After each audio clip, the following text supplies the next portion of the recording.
was like, damn, I was frozen for a second. Ladies and gentlemen, boys, girls, angry faithful of all ages, we would like to welcome you to Nerd Sports, episode 198. It's a very big thing. It's beautiful here. Anyways, uh, I am your host, Johnny Skelton. We are going to kick the evening off with our usual festivities.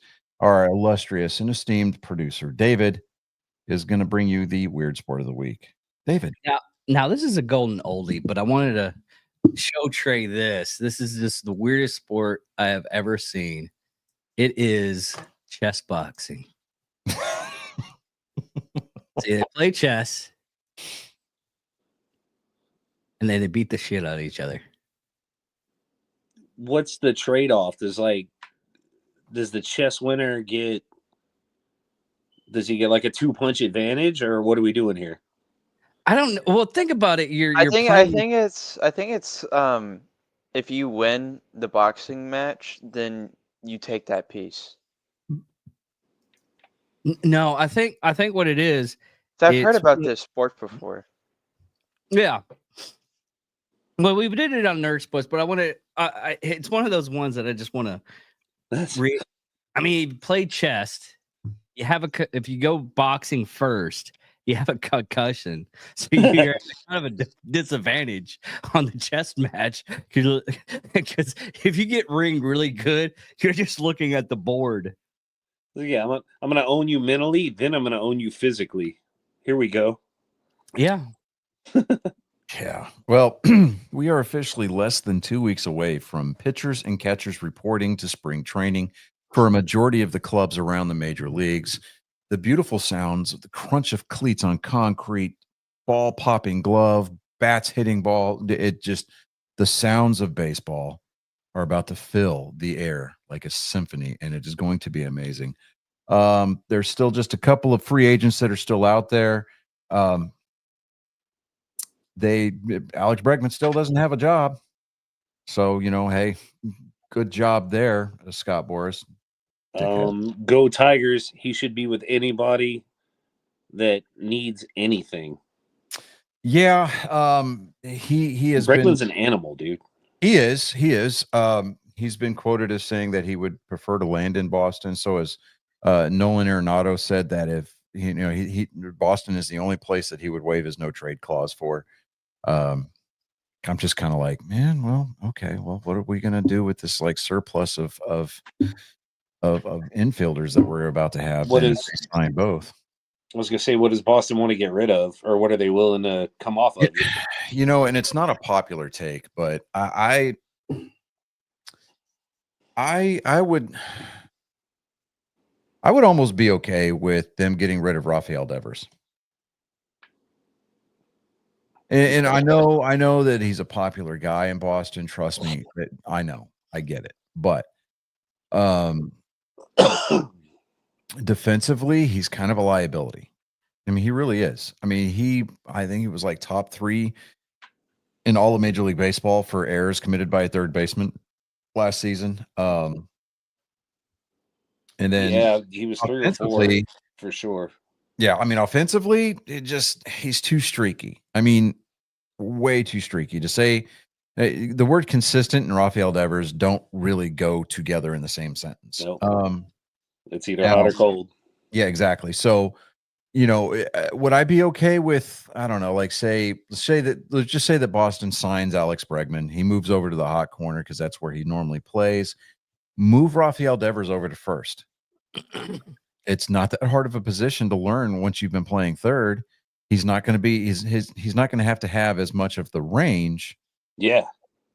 And he can start to, take care of his body a little bit more. He's going to have so much more time to react to the ball. It's not coming as hot at first as it is at third. Yeah. I mean, third base is brutal, dude. Third base and short suck. Yeah. So, I mean, those are the worst positions in the infield. Exactly. Short, they've got Trevor Story that can move over to short. The problem with Trevor Story is that he just needs to stay healthy, 100%. So, I mean, there's a problem with his ability to stay healthy, because I mean, it is a very injury prone kind of a guy. I wouldn't equate him with like Jacoby Ellsbury or anything like that. But I mean, the guy does tend to make a considerable killing on the IL. But second base has always been kind of a sore spot for for the Red Sox since Dustin Pedroia left. Fuck you, Manny Machado. But it'll be interesting to see. The World Baseball Classic qualifiers are going to start firing up on the 21st of this month.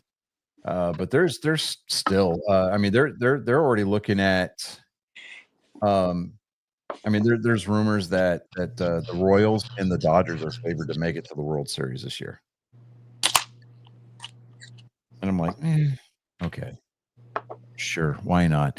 We have to suffer through the Kansas City Chiefs. Let's go ahead and throw it in and suffer through the Kansas City Royals too. It's like, hey, No. on a different note, but still the same note, are we still planning to go see Houston Astros, Texas Rangers in your town? Wait, when and where? The first one is, and when we're trying to go it to Houston, so it's a little bit easier. We got Friday, Saturday, and Sunday on July 11th, 12th, and 13th. I could probably do the Saturday game. yeah, we'll look at the Saturday game. And yeah, because obviously we're gonna have some time between now and then, but because tickets haven't even gone on sale yet. So right. The other time frame is in September, and it's gonna be like Monday, Tuesday, Wednesday. Now, yeah. No, the week's gonna be too hard for me. I'm gonna have to take PTO and all kinds of stuff. The weekday games, they're the likely choice as far as like being able to navigate and kind of migrate around. Around the ballpark, because there's going to be plenty of empty seats after the third inning. Yeah. But no, we'll look for the July dates. Just kind of take a look at that. I was contacted by the Houston Texans last Friday. I'm actually going to buy 2 season tickets for next season. Nice. Altogether, it's only going to, because sitting up in the 600 level, because if you've ever been to NRG Stadium, there's really not a bad place to sit there. We can go to Arlington. I'm just looking for everybody else, because it'll be a little bit easier on everybody to go to Houston. Dude, it'd probably be cheaper for us to grab an Airbnb all together, honestly. Where at? Like Houston? Up in Arlington, either Arlington or Houston.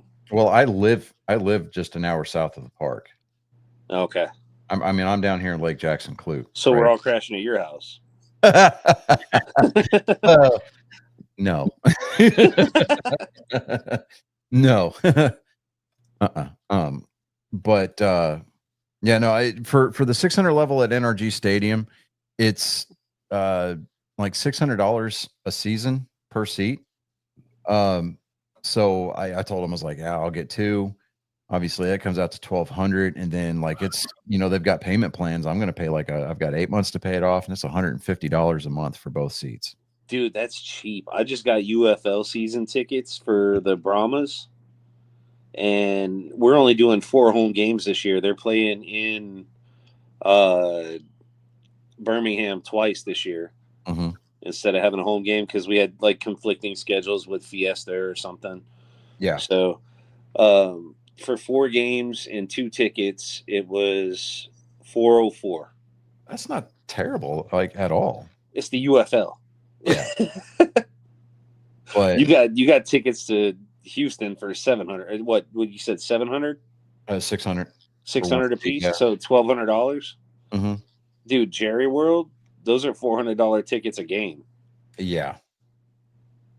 Yeah, and I was talking to the lady from the Houston Texans, and she was like, we're still, the tickets are becoming popular because the team's starting to do really well. And I said, well, at the end of the day, you guys can only get away with charging so much per game. And she goes, why is that? I said, because you're a small to mid market, and really. And she goes, That is true. Not a lot of people think about that. I said, see. So, I mean, it pays to at least sound semi-educated whenever I'm talking to people.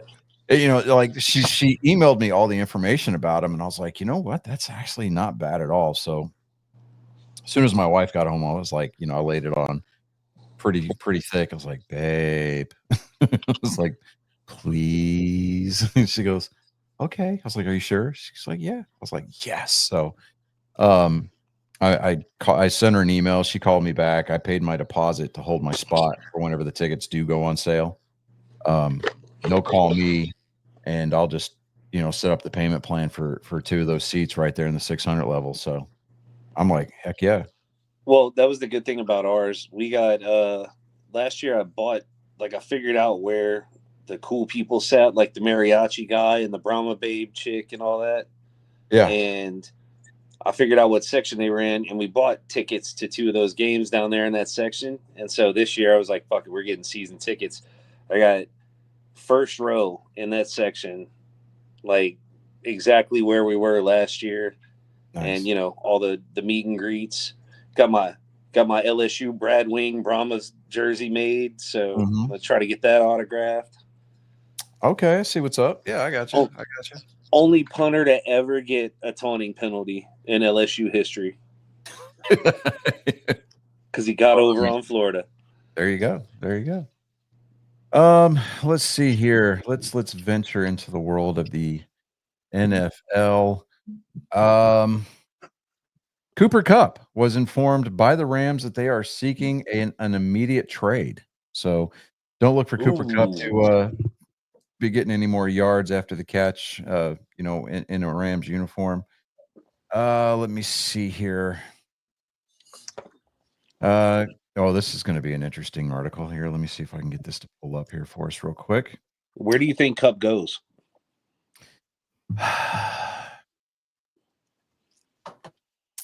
I mean, we can always look at your rumor reel. I would say probably look for the teams that are going to have top 10, top 6 trade draft picks. So I would say probably New York's not going to give up their pick. Maybe. I don't know. Well, both New York teams. Why do they always put Cowboys?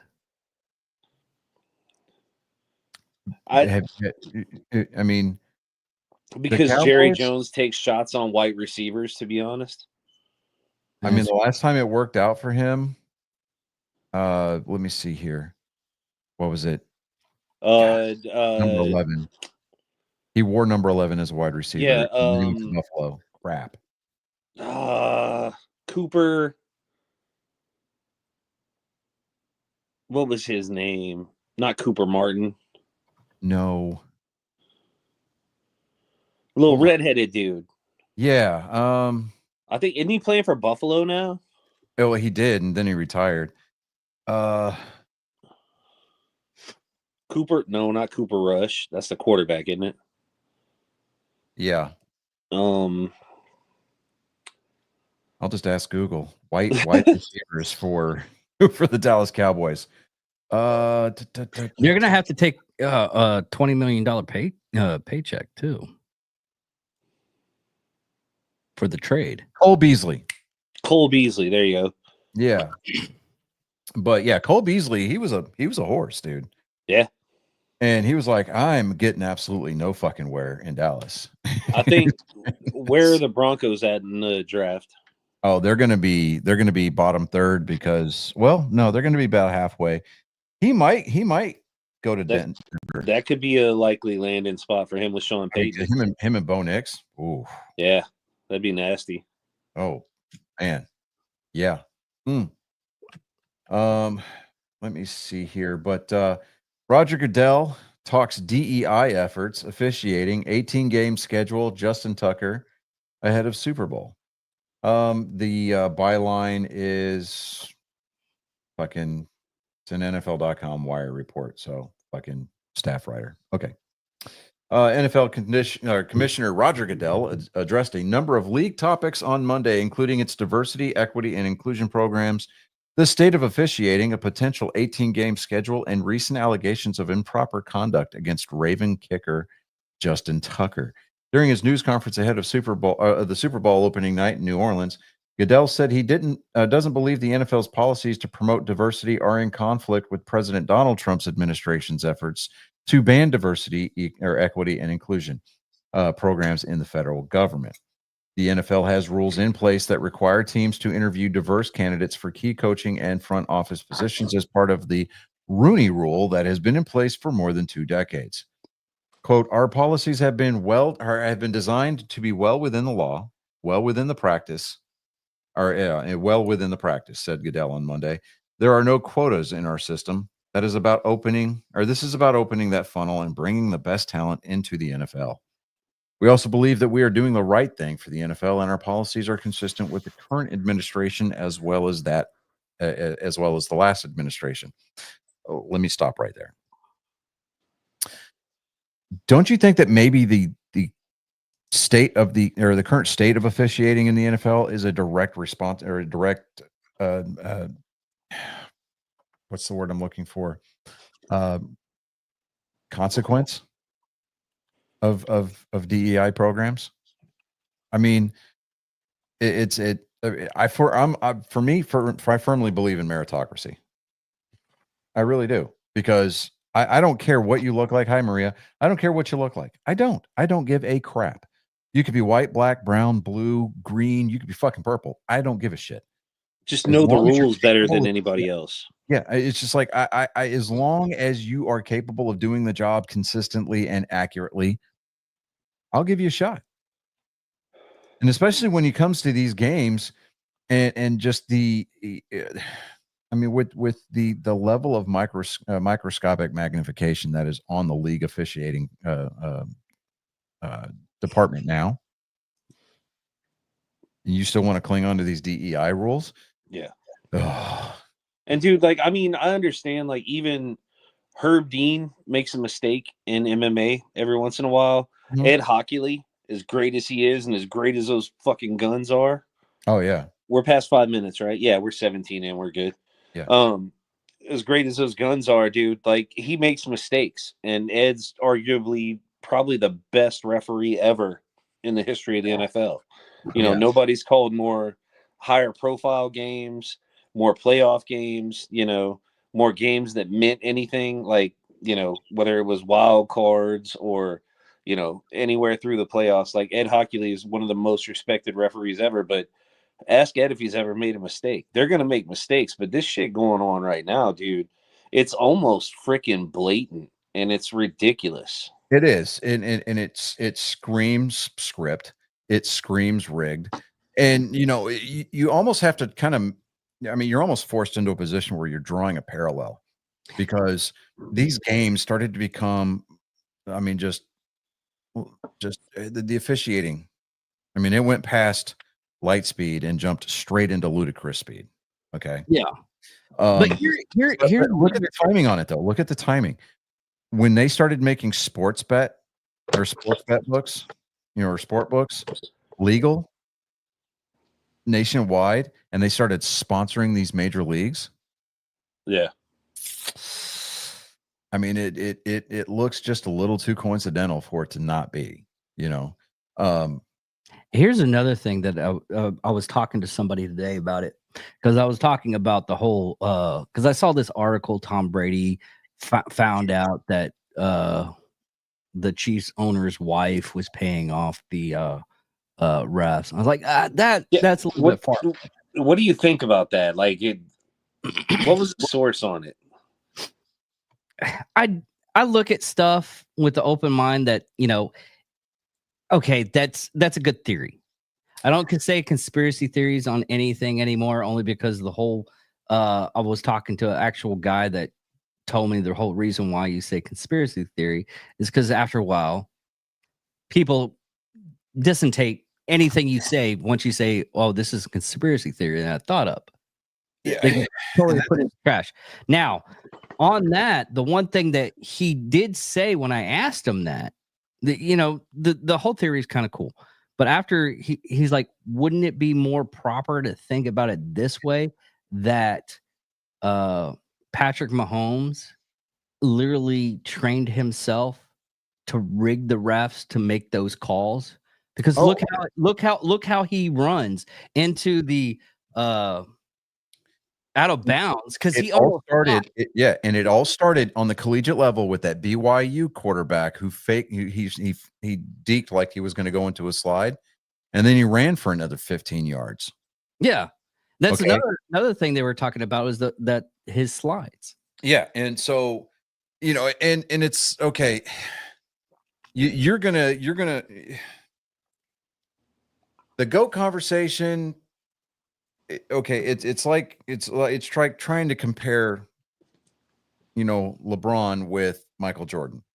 That conversation will get shut down quick in my book every time before you even utter the first syllable, because for me, hands down, you go 6-0 in the finals as opposed to what, like 3-7 in the finals. And yeah, you playing for like 20 plus years. Yeah, you're going to have every point scoring title. You're going to have every missed shot title.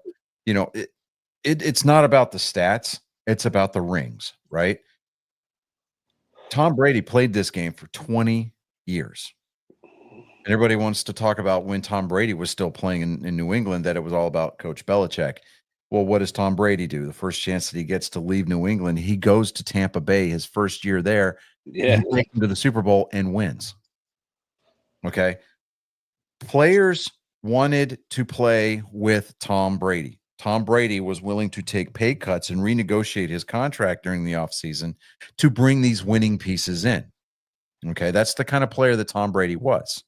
That's the kind of drive and the determination that Tom Brady had. Okay. I mean, still he also had Giselle, first to the ballpark. Yeah, he's first to the practice facility, and he's the last to leave. Right? He's flying his receivers and his backs all over the country during the offseason to where he's vacationing, so that way they can play catch. Giselle was also making $190 million a year, though.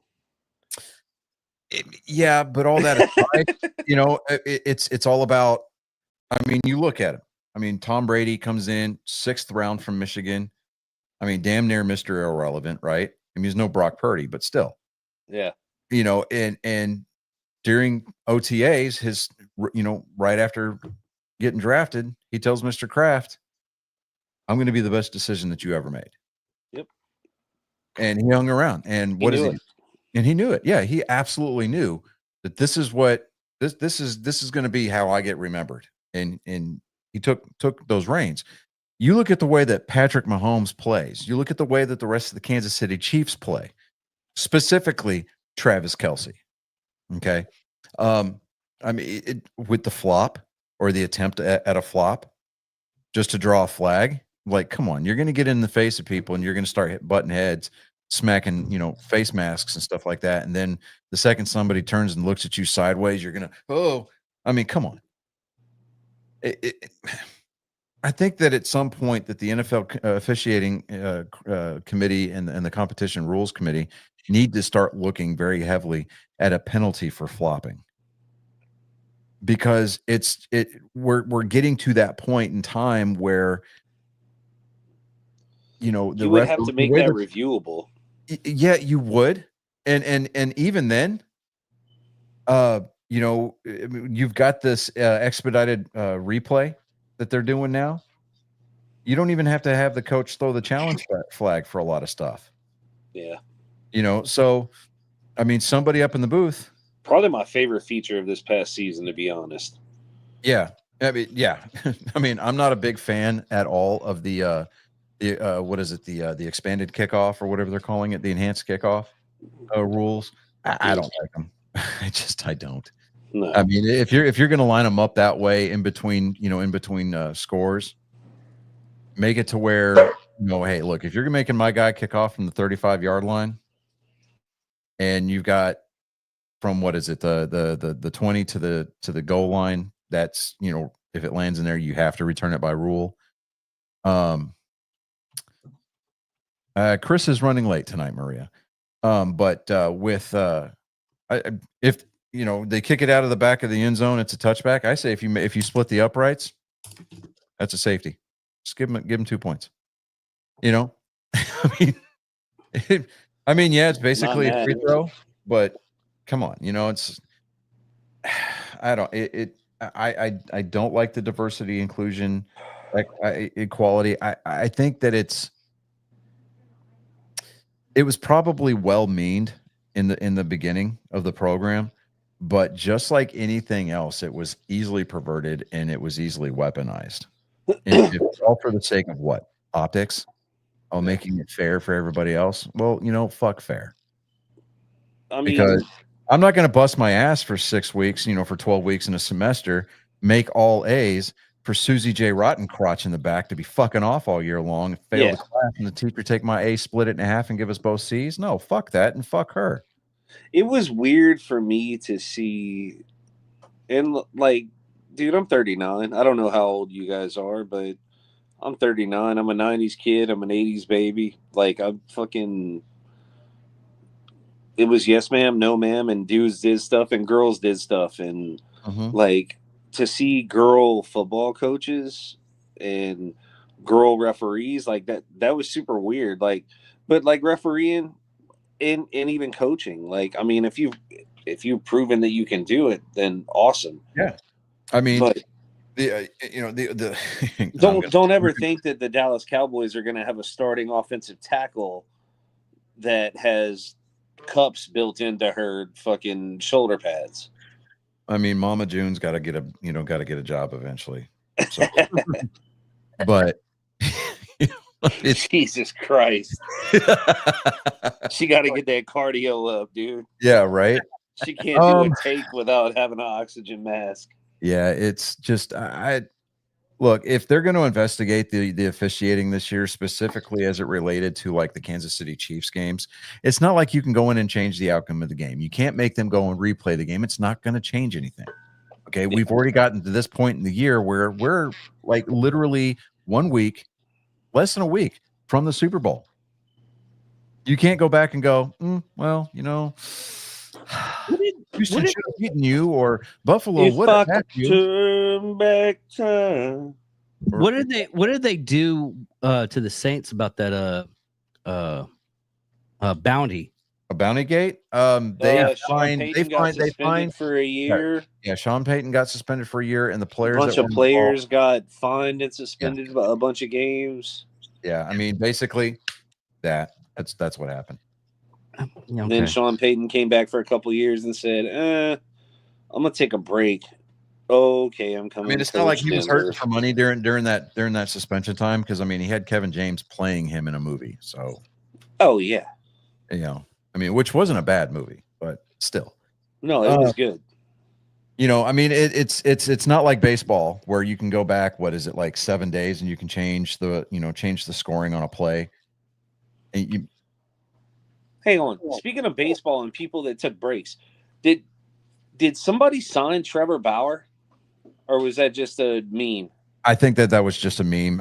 It was Trevor Bauer. Okay, man, I was hoping he got. I want him back in the major league so bad. Yeah, I mean, he's like, I'll play for the league minimum. Dude, the bitch was lying. And exactly. And she even recanted her story because the investigators were like, look, we know that you're lying, so you might as well just come clean. She did, but it's just the fact that the media raked him over the coals in the Los Angeles area. He's getting closer. He made his way from Japan. Now he's doing the Mexico shit. Mm-hmm. So I hope he makes it across the border. Even if he goes back to Japan for a year, I mean, okay, this is what I got from Japan Forward. Ex-MLB pitcher Trevor Bauer returned to Bay Stars. Yeah, that's right. Yeah, he did. That's right. He did sign for another season in Japan, but okay. A lot of times you see guys that go over to Japan. Oh, that poor guy, man. I mean, that's just that. I mean, a lot of times that's just like that's a short hop, jump, and a skip away. I mean, you look at the Dodgers. The Dodgers have the problem that most clubs would love to have, right? They've got to get rid of the low man on the totem pole in their bullpen. They cut Ryan Brazier, They DFA'd him last week. He finished the season last year with a 1.58 ERA. Dude, he's starting on other rosters. Yeah. I mean, now Ryan Brazier comes from David and I's home and Colin's hometown. And, he graduated from my alma mater, but he's not starting material like at all. I mean, he's good for like an inning and a third, but you can't pitch him every day, kind of a thing. Yeah. So, but to have that kind of a problem, like, holy shit! Like, I mean, that's basically the Dodgers putting the rest of Major League Baseball on notice for the entire season. Like, hey, we had to get rid of our worst pitcher in the bullpen, and he's got a 1.58. Here's the thing right now. I mean, Trevor Bauer's getting paid $2 million per year. Japan, they take out taxes and it's like half. Anyways, he's still suspended from MLB for that crap. For how long? It was an indefinite suspension. So why hasn't he been reinstated, dude? The same reason why Robert Manclown dicked over Pete Rose. Oh, yeah. Manfred is more concerned about what he can do to damage the game and hang that as his legacy. That's what he wants to be remembered for, instead of setting the record straight and giving players back the due that they're due. Do y'all think that Trump could pardon Pete Rose? No, I don't, because well, here's the thing. Major League Baseball, at the end of the day, it is a privately owned organization. Yeah. It's the same reason why he can't pardon himself. And there was no crime committed. He was not arrested. He was not arraigned. He was not indicted. Like, it's an unjust sentence, dude. Yeah. Like, I could totally understand if you were betting against yourself and like sabotaging the game, then yeah, dude, fuck you to the fullest. But I'm betting on me to win. Like, what? Well, why? Speaking of betting, MLB dismissed umpire Pat Hoberg. They found out that he had a sports betting account that he shared with a friend who was betting on baseball. Yep. He's gone for life. Totally justifiable. Oh, justifiable. Totally justifiable. Yeah, absolutely. Now, can Pete Hoberg come back and say, become an advocate for the sport, be an ambassador for the sport? Yeah, he can. I think it's different with the situation with Pete Rose, simply because of the fact that you look at what Pete Rose did on and off the field. Okay. I mean, the all-time hit leader, right? World Series titles, Gold Gloves, MVPs, all-star appearances, things like that. I mean, the guy, he is your textbook first ballot Hall of Fame, right? Doesn't even need to be unanimous. Okay. We're not where, yeah, he belongs up on that tier, but yeah, he's 100% first ballot kind of a guy. Like, he's a Rushmore guy. Yeah. And so all Manfred's got to do is just, make sure that he signs for his balls in the morning before he leaves to go to work, and just say, hey, you know what? I'm going to reinstate Pete Rose. It's not like you've got to talk to the guy. He's been dead and buried for a couple of months now. I still hate what he did to him. Oh, yeah. Yeah. Dude, it's terrible. Like, hey, come to New York, come to the office, sit down with me. As long as you admit what you did, I'll reinstate you. And then as soon as Pete Rose walked out of the building, he wasn't even out of the building yet. And Manfred had a pre-prepared statement released stating that, at this time, I have chosen to not reinstate Pete Rose. His lifetime ban will stay in effect. And it's like, you did that to that man. You gave him hope, and you played games with him. It's fucking terrible, dude.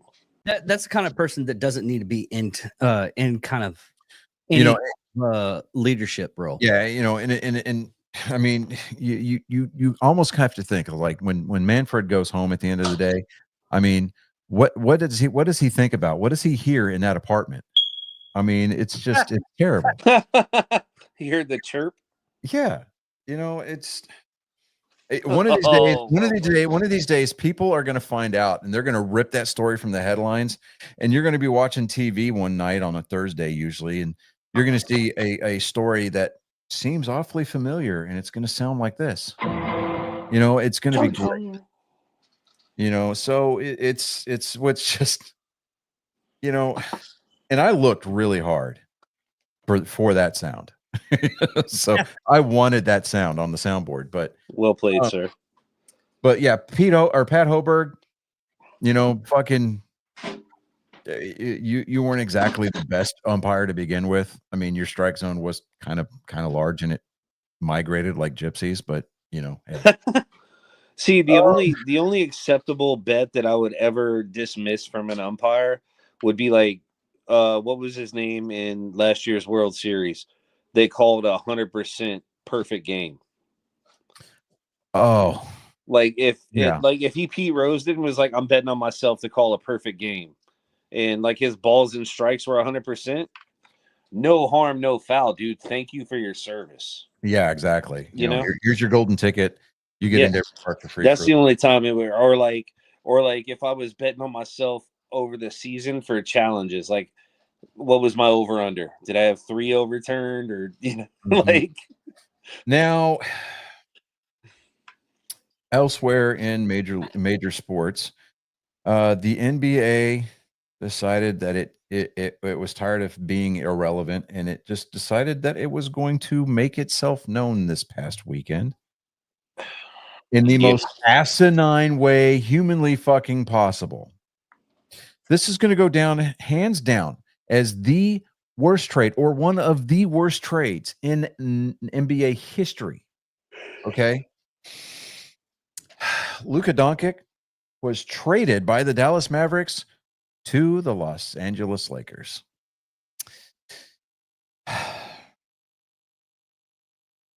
I saw that. My wife just said that was fucked. Dude. I mean, the Mavericks are kind of my JV team because I'm a Celtics guy.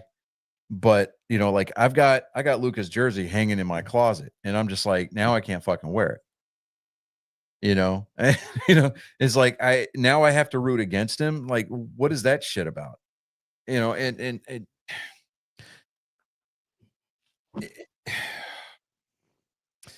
I hope that you enjoyed your time in the playoffs. I hope that you enjoyed your time trying to win the NBA Finals as a member of the Dallas Mavericks, because Luka, I'm telling you this, as long as LeBron James is your fucking teammate, you will never see the NBA Finals again. It won't fucking happen. Don't come at me with these, but LeBron's the GOAT. No, LeBron's not the fucking GOAT. LeBron, if anything, is the fainting GOAT. He's the GOAT that gets molested and raped. Can I say that, or do I have to say graped? Grape.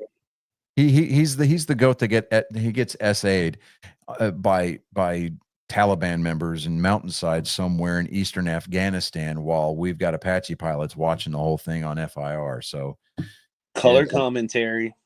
Yeah, with the commentary, so it's the level of just dumbfoundness.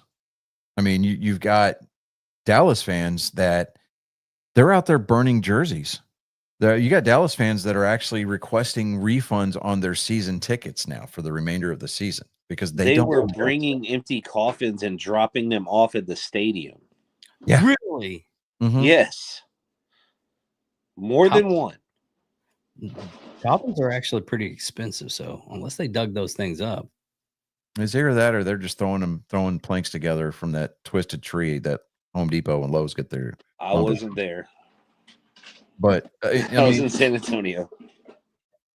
It's just, I mean, you see these videos all over the league posted on social media, whether it be Facebook, Instagram, TikTok, X. Players during games checking their phones while they're sitting on the bench, like Kevin Durant playing in Phoenix. Yeah, like he looked at his phone, and you could tell immediately that's what he was looking at, because he just, like, his eyes got this big, and he's looking like, what the fuck? and he's talking to his teammates like, "Did you see this shit?" Dude, there's like, a clip out there right now of Anthony Davis from last night talking to a reporter. Mhm. And like the reporter knew the trade was going down, but Anthony didn't. He hadn't found out yet. And he was like, "Wait, do you know something I don't know?" And yeah, I saw it on Twitter this morning. But there's Chris. It is the Xhaka. Chris, what's up? Sorry about that. I'm sitting there watching K. Trevor Wilson on Friday night, and with the exception of the fact that he has got way more hair on the top of his head than you do, I would swear that y'all are doppelgangers. I accept that. I mean, allegedly. Allegedly, but it almost doesn't bear. That was an amazing show to go to. I even bought one of his merch shirts that says, you know, we're not playing the penis game in church. Yeah. And it was a quote by his mom. It was great. Nice. But we were just talking about how Luka Doncic got traded to the Lakers by the Mavericks. Yeah. Dude, no. Didn't they give up like a 2029 draft pick too? Look, they traded for a unibrow, somebody else, and a first-round draft pick next year. Yeah. Now, I did come across some information as to who in the front office there with the Mavericks authorized this trade, and I found it. It's right there.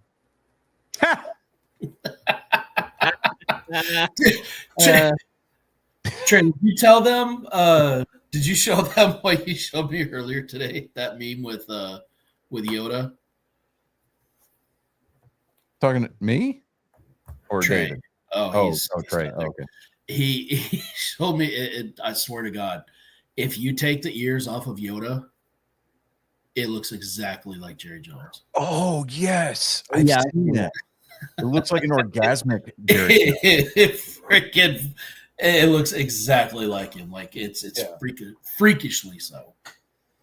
But yeah, it was. I saw that picture today, and I was like, oh, I've got to put that on the show because that's fucking funny right there. I don't care who you are, but yeah.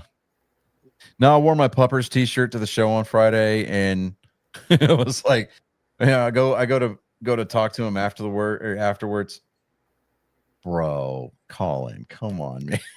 You can't interrupt my thought process like that, bro. I'm sitting there and I walk up after the show to do the meet and greet thing, and I was like, somebody get this guy a fucking Puppers. Holy shit. He was like, right?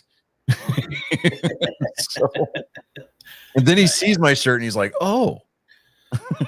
Like, well, that's cool. I'm like, right? But yeah, so I got from VetTex, got tickets to go see that down at the Punchline Comedy Club in Houston. Nice. Right there by the House of Blues. And man, yeah, that was a fun night. I hit the warm-up acts were okay, right? It was like literally kind of mid, but like, you ever laugh so hard that you feel something pop, right? Like you're laughing so hard. Yeah, so like I'm laughing and I feel something in my neck right at the base of my skull pop. And then instantly I had all of this relief, like all this pressure just like let go. It was kind of disorienting for a minute. I was like, I sat straight up. I was like, oh. So it was bad. Okay, this is wow. Like that, chalk that up as to like things you experience when you're you start getting older. It's like fucking laughed wrong. It was like you're on the back or something. It was crazy. But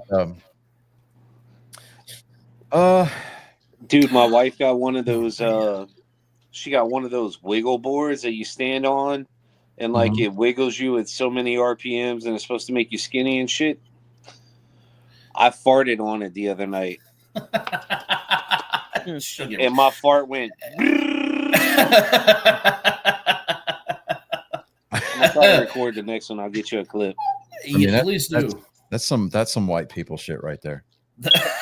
She ordered it, not me. That's awesome. Don't call me by my Christian name. Ooh, you in trouble? Yeah, white people shit. Hey, I mean, as long as she's not throwing that government name out there, I think we'd be okay. Like, what's your name, boy? Kunta Kinte. Your name, Toby. Toby. Really, guys? Really, guys? In February? Oh yeah, we added the. That's right. That's right. Okay. You added the smoke detector during February. We didn't even realize that. There's no way. You can tell me that was an accident. All right. Well, you used to be able to find this podcast on YouTube. Now you can find us at truthsocial.com. Yeah. Well, hey, look, We if weren't we were demonetized able, before, we are now. if we were able to survive the Deep Impact comment that was Voldemort, a couple of months ago, I think we're gonna be okay. Oh, okay. I was making sure it wasn't nothing I said the last time I was on. Oh, no. There was a former cast member that said some interesting things. We'll just put it. Wait, Colin, are you breathing? You're breathing? You're awake? For now. Yeah. Okay. He comes and he goes. He said words. Last episode I was on, I thought he was a background for a little while. So, Colin, you got some material for tonight? Yeah. All right. You ready? Yeah. All right. Here we go. Rising from the smoke and haze of desolation comes a Spartan. He is bent on wronging that which has been set right. It's the greatest genetic code ever to exist here for your ears and eyes to feast upon. Spartan Colin, I hope you're bringing the smoke tonight. Someone get me a joke. Trey, you've never heard that intro before. What do you think? I like it. Yeah. Sounds very well produced. Took me all about 15 minutes. He labored over that AI bot forever. I'm telling you. These are the words, make it sound cool. The trick is putting enough punctuation to where he spaces the words out. It's awesome. Yeah, you probably had to throw commas in there where they really shouldn't have went, huh? Right. Yeah. Yep. This is the whole thing. All right, go ahead. Sorry for yelling. Stop. What's the difference? What's the difference between P. Diddy and Woody from Toy Story? Woody goes limp when a child walks into the room. Oh my God. Oh man. Very well written, sir. Okay, starting out strong.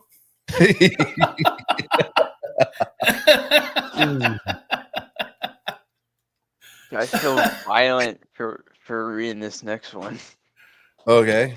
What do you call a first grader with no friends? A Sandy Hook survivor. Alex Jones said Sandy Hook never happened. Fuck, we just got demonetized. Wow. Wait, monetized? You guys were monetized? Oh, never mind. Monetization? What's that? No, Governor Landry, go away. I don't even live in your state anymore. God. I'm all about Governor Hot Wheels now. Christ. That's all I got. Oh, man. Yeah. Okay. Slipping out through the fog of war, this Spartan continues the fight. Your souls have become collateral damage in the battle against the flood of moral supremacy. Leave your expectations at the door on your way out and marvel before the pillar of tactical prowess. Ladies and gentlemen, angry faithful of all ages, this has been Joke Time with Colin. All right. Yeah. He definitely made wrong that which has been put right. Yeah.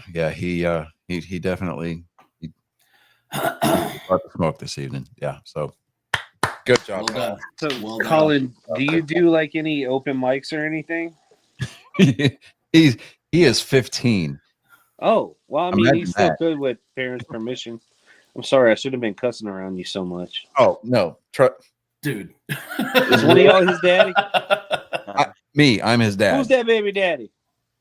Who that? Whose goddamn white baby is that? Who's that damn white baby? Goddamn white baby is that? He is a Slavic baby hailing from the mountains. The mountains of Slovakia. That baby damn there white right there got a Caucasus. 750 credit score sitting right in there. That motherfucker's from Dublin. What are you talking about? Are you that baby's pappy? I did. Yeah. He is Oh, okay. indeed. I am the owner of the genetic code that you see before you. All right, So, yeah. I mean, the whole last name thing matching up, it was, kind of a dead giveaway there. Dude, my eyes are not that great. Hey, Trey I'm still was doing this infantry shit on my too. phone right now. Okay. Trey was infantry too, so let's not, expect too much out of him. Okay. All right. Me do ASVAB twice. Me get waiver to pull trigger. I lied. I did a 73. I could have done what I wanted. I could have too. They tried to make me fire control. They wanted me to be a mechanic, and I fucking hated cars. Well, I enlist. I used to live in Wichita Falls. That's where I'm from. And so when I went to go enlist, they sent me to Oklahoma City, and they were like, "Oh, fire control specialist, we're going to send you to Fort Sill." I was like, "No, Yeah. No, I want to leave here. yeah." I was like, "I want to join the army. To join the army, I want to go other places." He's like, "Well, I ain't got nothing for you." Fucking Italy, bitch. Let's go. Yeah, there's a heartbreaking story behind Italy, but yeah, You never got Vicenza? I was given the opportunity to, but we won't get into that on the air. So yeah, Yeah, nice. yeah, got to be nice. But anyway, Nice. I went to northern and southern Italy. Okay. look, before the Air Force and your time as a sex slave, Dave, does not count. What Yeah, about that's- after if you went back voluntarily? Yeah. Oh, he did repeatedly. I'll tell you one thing. The one place that if I had to choose to live would be Portugal, though. It was very nice. Yeah, well, I mean, David, anytime David goes anywhere abroad, I mean, a Fiat would be an upgrade from the cargo container that he was in before. So, Dude, I've got a bunch of friends that are living in the Philippines like kings right now. Oh yeah. yeah, Like Yeah. one of my buddies is an expat, like ex-CIA guy. He comes in every year for the gala. Chris, you met him year before last. I'll send you a pic offline because he still Okay. does special shit. But Gotcha. yeah, like they're living like fucking kings, dude. Working online, like retired, working online, making $2,500 a month US, and don't have to don't want for anything. I bet. One of my buddies, him and his wife are getting ready. He retires from the army in like 18 days, and they're as soon as he retires, he married her in the Philippines. They're moving back, and I've got an uncle that dude, crushing it. Yeah, he actually met his Filipino wife online. He went over there. They got married. He lived there for a couple of years. She got him all skinny, and then they moved. They moved to Wichita Falls, where they're still currently living, and they've got a daughter together. And I'm like, dude, you are too old to be having kids, but hey, you do you. I mean, it's all there. Well, ladies and gentlemen, boys and girls, NASCAR is back. So the Clash, which I have been a big proponent of. Oh, I'm muting my mic. I got nothing. I got nothing. You're fine. Absolutely. I have never. I've always liked the Clash event, which is it's a non-points paying race. It's an exhibition race. Just an excuse for the guys to get out there and knock the rust off while beating the fenders off of their competition. It for a couple of years it was held out in the LA Coliseum. Thank God it was not there. This year, they have decided to go back to their roots. Thank God somebody in the NASCAR front office is finally pulling their head out of their fourth point of contact and deciding to do something for the fans instead of what they think needs to happen. Winston-Salem, North Carolina, home of the Bowman Gray Stadium. It's an old-time short track. Hasn't had a race there since 1971. This and it was a good. I mean, NASCAR put on a good show. I mean, you had your heat winners, and you advanced to your A main, your B main, your main event. Chase Elliott ended up winning that the Clash race. I think it was last night.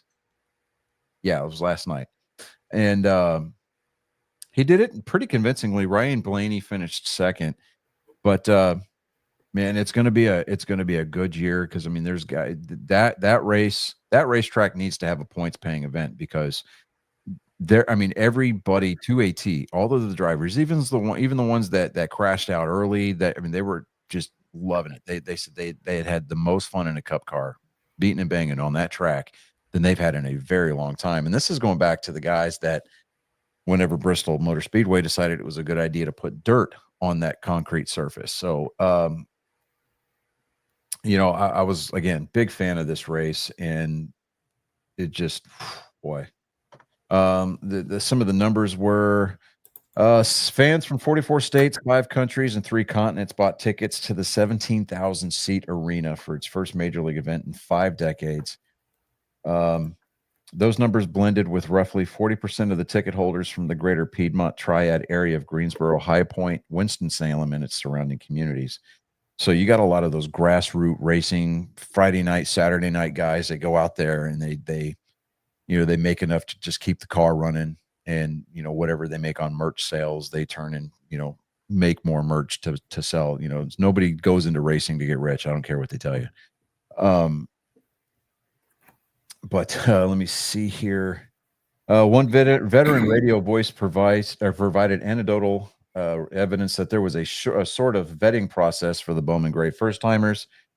That buy-in to the rowdy atmosphere that's given the stadium its Madhouse moniker was necessary for proper admission for fans. The middle finger salute, a taboo gesture almost everywhere else, became like a secret handshake for the drivers. Any razzing from the railbirds during pre-race ceremonies was hard to ignore. So you get those small Saturday night tracks where just everybody's on top of the racing surface, and it's almost like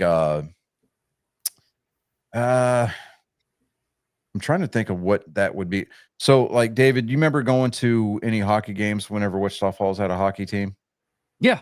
Okay, so imagine like you're sitting in KY Coliseum. Yes, I understand it. The irony of that phrase right there is not lost on me. But you go to the KY and you're going to watch that hockey game, and you're on top of the ice. Basically, it's that kind of an environment at that racetrack in Winston-Salem at Bowman Gray. So I want to see more races like that.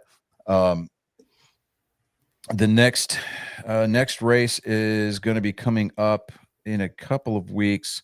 On the 13th of February, you're going to have your Daytona duels at Daytona International Speedway. Those are going to be 60-lap affairs. Those are each running 150 miles. What they'll do is they'll run the have qualifying day for the Daytona 500. And based on your starting position, your pole position guy, he obviously doesn't have to run because he can't improve his starting position. But anybody from second on back, they can, the front row they can exempt themselves from the race if they want to, but you can actually advance your qualifying position based on how you race in the duel. So you get your odd number guys, they run in the first duel, even number guys run in the second duel, and then the winners can move up to the second row, kind of a situation. And then obviously on February 16th, which is a Sunday, the Daytona 500 is going to be ran at Daytona International Speedway, the home of racing. It's going to be 200 laps, 500 miles. You can catch that race on Fox MRN, which is the Motor Racing Network, or SiriusXM channel 90, or on your SiriusXM app on your mobile device, or computer. So I am definitely not going to miss the 500 this year. I'm going to be sitting my butt right there in front of the TV watching that, because that is one of the few races every year that I have to watch. It's a tradition that I've always had going back to when I was a kid. There wasn't a Sunday when either football wasn't on or NASCAR wasn't on. And when NASCAR was on, I was following the black number 3 car. Race hell, praise Dale. We lost Dale Earnhardt. Yeah. I mean, dude, don't get me started on that one, because you're going to see me cry on live broadcast. That's not pretty. But and I got to take Dave and Chris to a NASCAR race a couple of years ago. Damn, has it really been that long already? It has. It's been 2 years, man. Holy crap. It's kind of mind blowing. It's not been 2 years, maybe one. Yes, it has. No, it has been 2 years. It has been. No, we won't. It has been 2 we years. didn't go last year. The choir It was 2 director years. banging the preacher's wife in the parking lot. Going on 2 years, I should Oh say. yeah, tell him that story. Okay, so Oh. Dave wakes us up at like the fucking butt crack to midnight, talking Dude, about it how was- he's hungry. It was and literally, it was 2:30 in the morning. let's go fucking eat at Waffle House. It's like, all right, fine. So we're going to Waffle House, we're eating, and then we go back to the hotel, and we're like, all right, I was like, okay, because back in the day, you used to show up at the track at 6 o'clock, you could find yourself a good parking spot, set up your tailgate, you just kind of hang out all day until it was time to go in and watch the race. We did get really good parking. We did. We got amazing parking. We got there basically before everybody else, to include track personnel. I mean, to the point where like the parking lot attendants weren't there to take money from people for parking. So we parked way up front. And we were just sitting there, just kind of chilling, watching. I think we were watching The Office on my phone. No, we were watching King of the Hill. Oh, that's right. King of the Hill. That's right. And there was a guy that was parked next to us in a minivan. And like, all right, so he's watching something. All right, it's cool. It's whatever.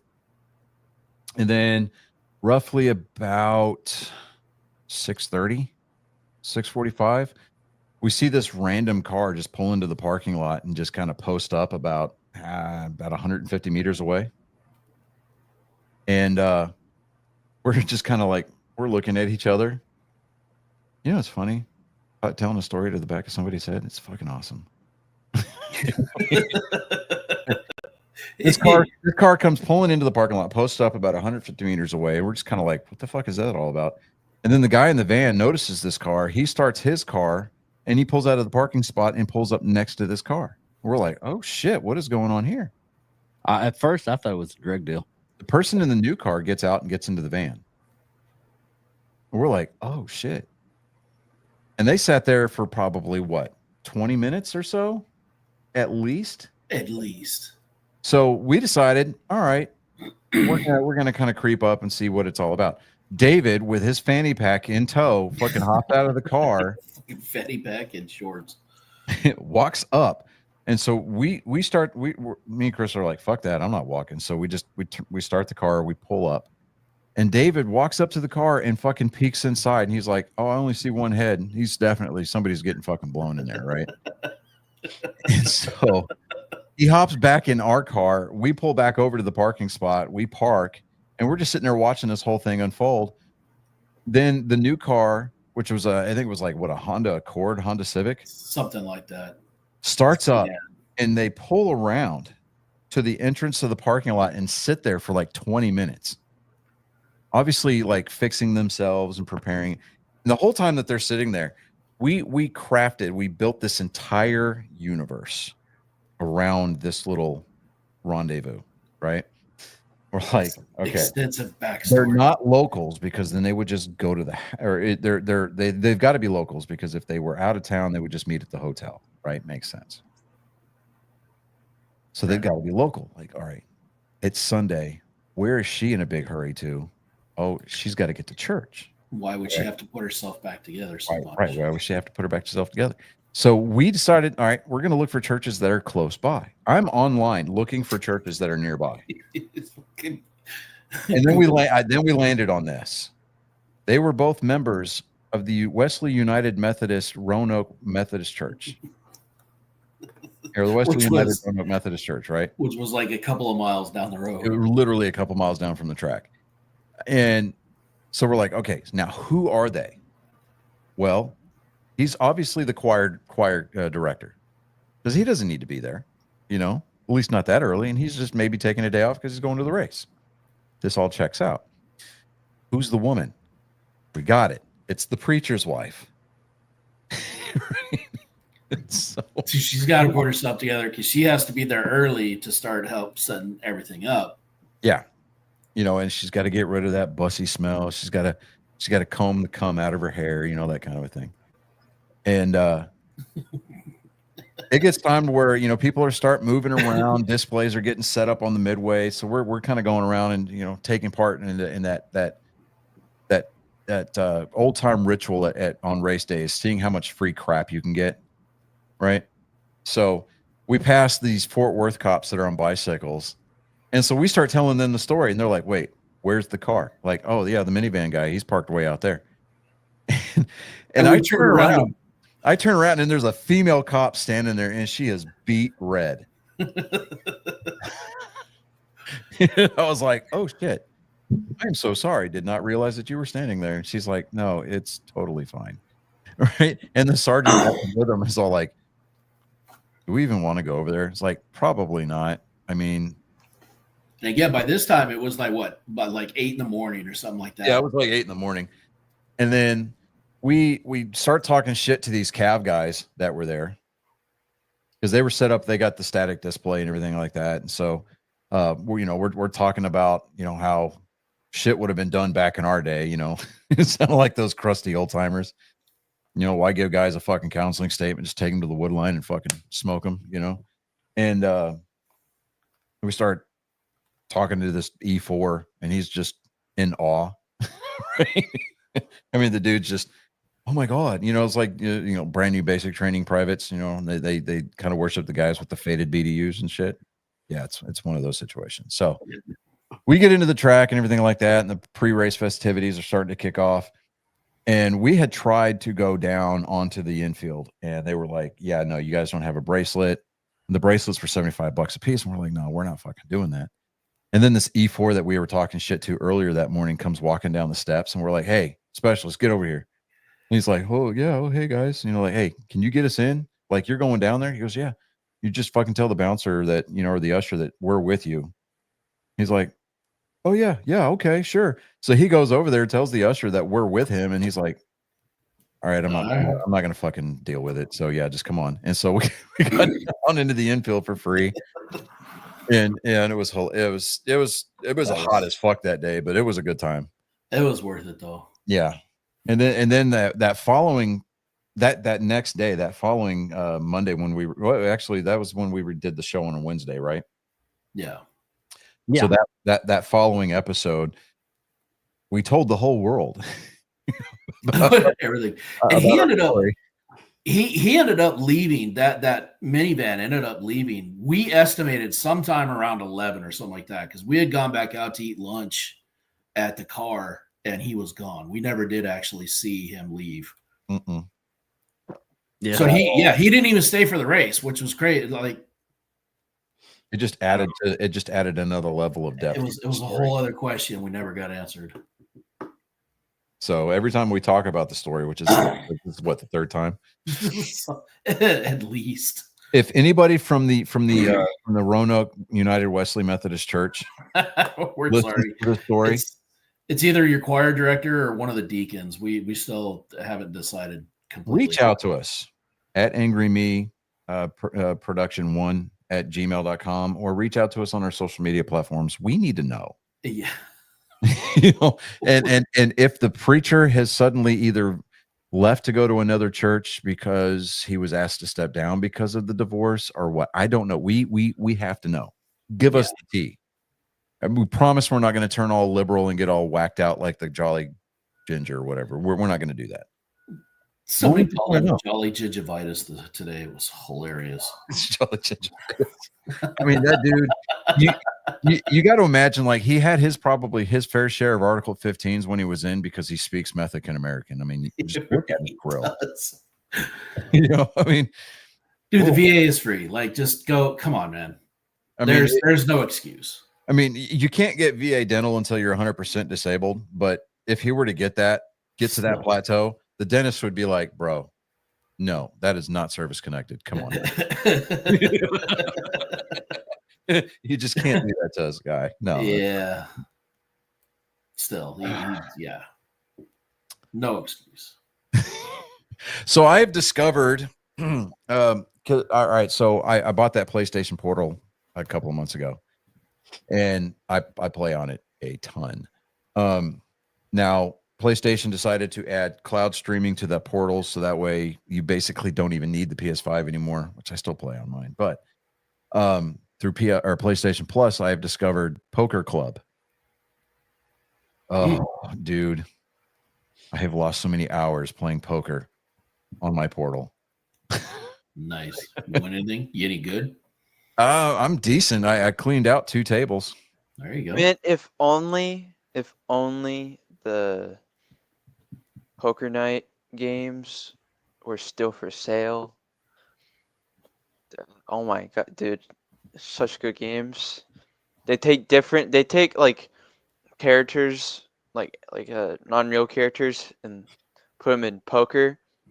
Like the last one they made has Claptrap, Ash from the Evil Dead. It had freaking Sam. See, yeah, I could not sit I couldn't sit from across the table. I couldn't sit at the same table across from Bruce Campbell. I just couldn't do it. It'd be an interesting game. I mean, he would morph into Ash and just like start throwing out those one-liners. Oh boy. Are we going to talk about what happened this weekend? Because the Royal Rumble happened this weekend. Yes, David. You're goddamn right. The Royal Rumble happened this weekend. We needed to get through real sports before we decided to get to the. Calm down, sir. Hold on, wait. Fred! Presented with a unique opportunity here. Hold on just a second, and I'm paraphrasing. You know it's not fucking real, right? You're at 11, sir, and I need you down to like a 5 or a 6. Yeah, I'm gonna need a 4 before I feel comfortable. Because I feel you touched me here. Hey, I'm going to quote Celine Dion. I'm going to quote Celine Dion. Listen, buddy, this thing it only right goes to here. 11. So beat it, Spider-Man. Yeah, and I think you touched me right here on the PP. Only if you ask nicely. and on my PV. Right there? Right there? Okay. Yeah. Okay. I got you. That's fucking great. Oh man. Or even Okay, better, so let's even better. start. Let's Right start there on with the the Squishmallow? ladies' Royal Rumble. You mean right there on the Squishmallow? All right. We got you. Let's start with the ladies' Royal Rumble and the surprises that were entered and not entered. I was really expecting to see Michelle McCool. Yeah, I'm. They played the Alyssa Bliss way too much to the chest to where you knew she was coming out. Honestly, Yeah. The Bailey, I was happy with Bailey's performance, the way she did. I was pulling for Bailey to win it, but dude, like, how can you ever pull against Queen Charlotte? Oh, Like, I fucking love Charlotte. I mean, I'm a Ric Flair guy, and like, this one hasn't committed suicide. She's doing awesome. Like, she looked great. She's still as gorgeous as she ever was. She was in shape.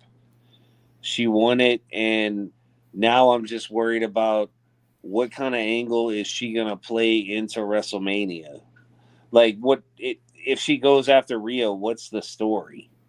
What's the next big matchup though? But we're going into WrestleMania, right? No, they have like 3 other ones because they used to only do it like there was only like 4 big pay-per-views. Now it's every month. Yeah. John Cena said something about the Oh, elimination. it's no longer pay-per-views. I learned it's premium live events now. Yeah. Yeah. Triple H said sharpen up on that shit. So yeah, like I don't know even what the next upcoming pay-per-views are. I just literally got back into wrestling about 3 weeks ago now, and and it was all because of the Undertaker's podcast. Like Chris has heard me tell this story at work, but Taker telling those old stories and talking about the guys that he wanted to watch and the girls that he wanted to watch, and I was like, fuck it, I'm gonna get back into it. I'm gonna do it. And then at like the next day, I told my wife, I was like, hey, we're gonna start watching Kill Tony and Raw. The next day, my son calls me and he's like, Daddy, I think I want to like get into watching wrestling. Can I have your Peacock password? I was like, hey, bro, we're doing this together. Let's go. And then like that happened to be like the night that they kicked off Netflix on Raw. Dude, Perfect. Infatuated. I'm back in 100%. Like I'm 7 years old. Like I don't understand where they're gonna go with this storyline. With Jey Uso calling his shot in the main event, like, is he gonna go after Gunther? Is he gonna go after Cody? What's he gonna do? Well, I think they're going to save the Cody storyline for John Cena to make his, grand exit. Yeah, it seems logical. In that case, I think he loses to Cody, obviously. Yeah, well, the next premium event is going to be NXT Vengeance Day. It's going to be on the 15th, Washington, D.C. And then the Elimination Chamber, which Cena said during his press conference he is going to participate in. I don't think we'll see any titles flip at the NXT event. Yeah, March 1st at the Rogers Center in Toronto, i.e. America's 2Cat, for those of you keeping score at home. NXT Roadblock is going to be in March. They haven't confirmed the actual date for it yet. Spring Break-In, Hall of Fame ceremony on April 18th. WrestleMania is going to be in Vegas this year, April 19th and 20th. I don't see any titles really changing hands between now and then. Yeah. It's all going to be building storylines, but that's where I'm lost at. Rhea doesn't have shit right now. She owns Liv. She just took the title off her. There's nothing there with what's her oh god damn it. The thick black chick. Oh, yeah, I know that. She's not going to cross over and take Rhea's title between now and WrestleMania. So I really think it's going to be like a legacy versus newcomer. I don't have any beef with you, but we're going to do WrestleMania between Charlotte and Rhea.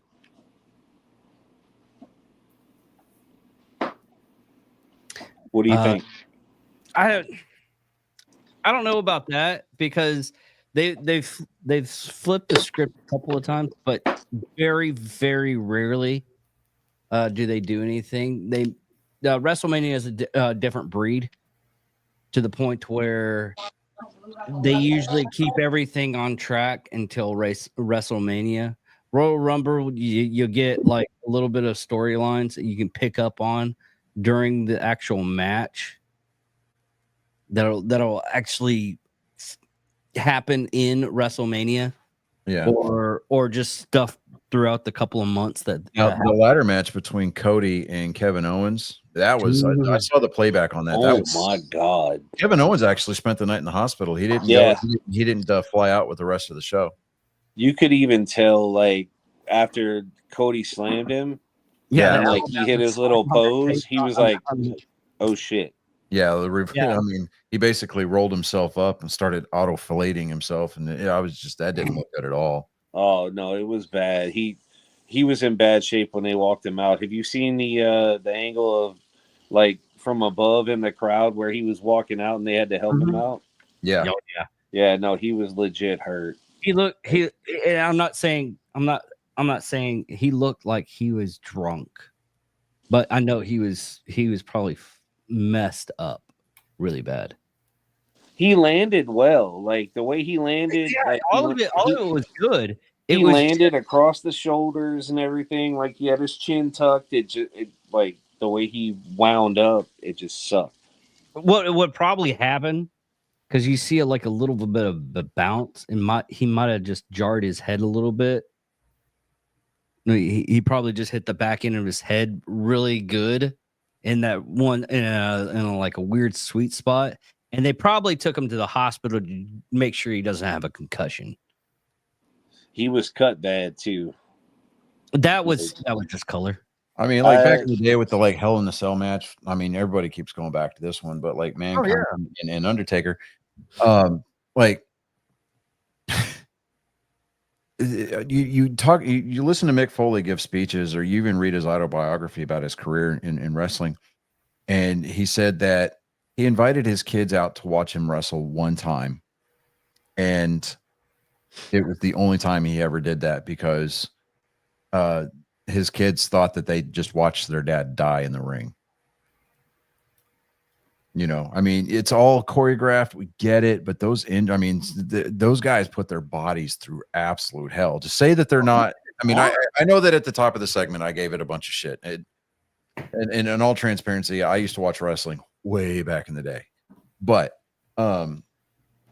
those guys absolutely give it up. And you see a lot of the guys that you know, they weren't like they were big name legends, but they weren't like the multiple time over champions, right? A lot of them get addicted to painkillers and end up dying of overdoses. So kidney failures or whatever. I mean, these guys beat their bodies to shit. Or they slip and slide. Yeah. Dude, Chris and I worked with guys at Black Rifle that were like local wrestling promoters and local wrestlers. Mm-hmm. And those guys, for no fucking money at all, I guarantee you they were losing money on the shows that they were putting on. They were getting cut up, dude, getting lights smashed on them, getting smashed in the forehead with fucking ring bells. Like, they still do. And they're still doing it, dude, for nothing, for no money, no clout. Like, dude, and like Chino's like fucking our age too, and he's still out there just fucking throwing it all on the line. Yeah, I mean, I know getting cut up, dude's still getting like staples put in his head.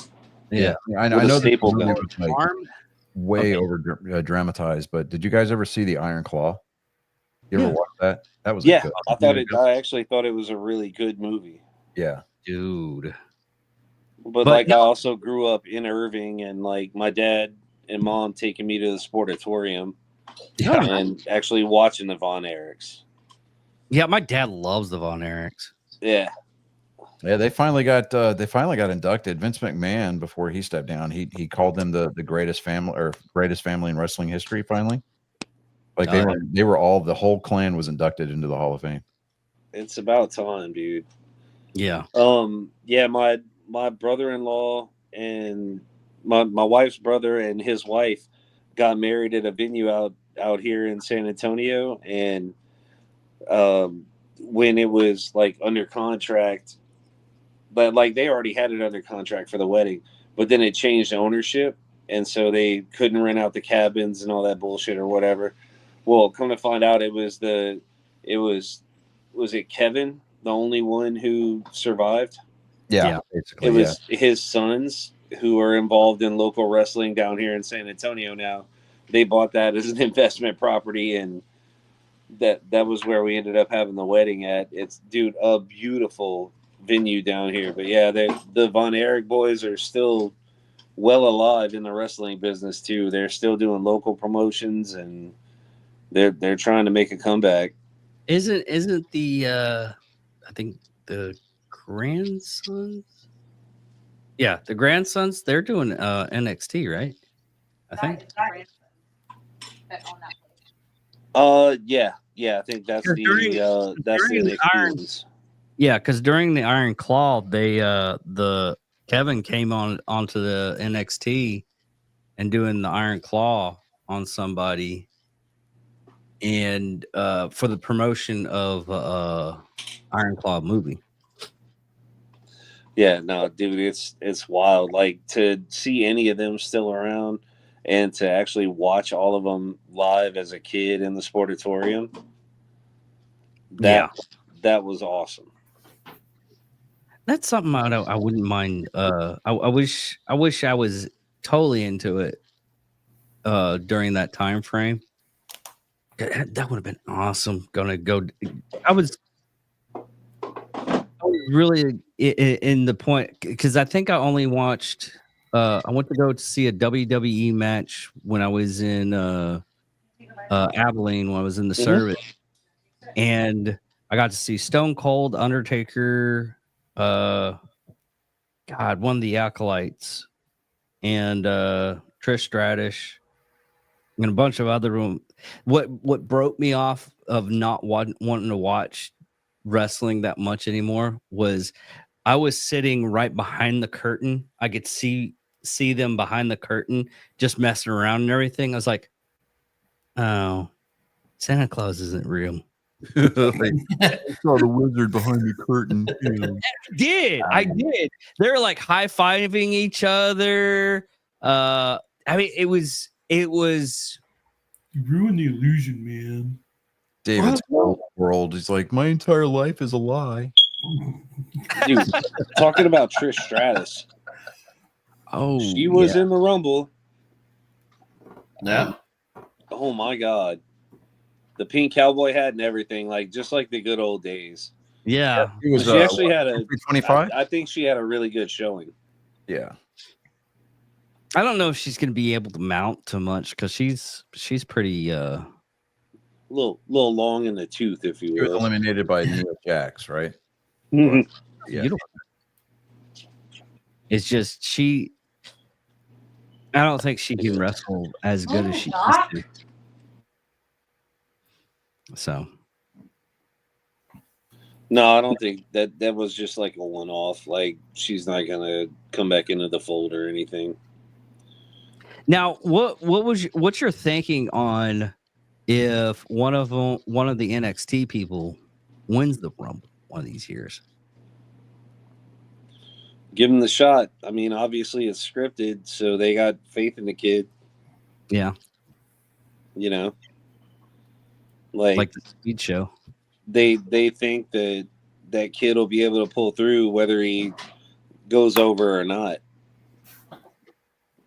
Yeah, that's hilarious.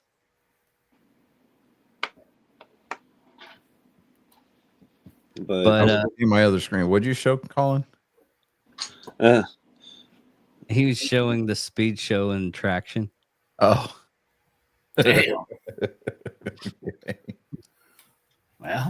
Well, if we're if we're good on the wrestling front, Colin wants to talk about some video games for a little bit. I mean, because we've only been at this for like an hour and a half, so Yeah. Well, I gotta get ready for work. So. Oh well, boo. After we get done doing this, I've still got simulations and troubleshooting. Fine. We don't want to hear it anyway, so No. If we can hold off until next week, because I got a lot. Okay, I gotta fix. My car's leaking water. I know where.